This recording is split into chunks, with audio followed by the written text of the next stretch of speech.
আজকে আমরা জানবো বেল, এই বেলের কি কি আয়ুর্বেদিক গুণ আছে। বেল তো আমরা সবাই চিনি, খুবই ভালো একটি ফল। তো বেলপাতা দিয়ে আমাদের পুজো হয় এবং এখন তো শ্রাবণ মাস চলছে। বেলপাতা এবং বেল প্রত্যেক সোমবারে আমাদের লাগে এবং বিভিন্ন পূজাতে বেলপাতা লাগে। তো বন্ধুরা চলো জানি বেলের কি কি ঔষধি গুণ আছে। স্মৃতি শক্তি বৃদ্ধির জন্য কোনো জিনিস যারা মনে রাখতে পারেন না বা লেখাপড়ায় বিষয়ে মনে রাখতে পারেন না, সেই সব ব্যক্তি বা ছাত্রছাত্রী 2 থেকে 3টি বেলপাতা দাওয়া ঘিয়ে মচমচ করে ভেজে অল্প মিছরি গুঁড়ো মিশিয়ে রোজ খেলে স্মৃতি শক্তি বৃদ্ধি হয়, খুবই উপকারী।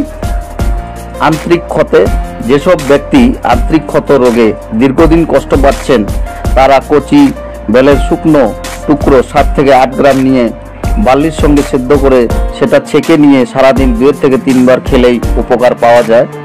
বন্ধুরা, বেল খুবই ভালো একটি ফল, আগে বললাম।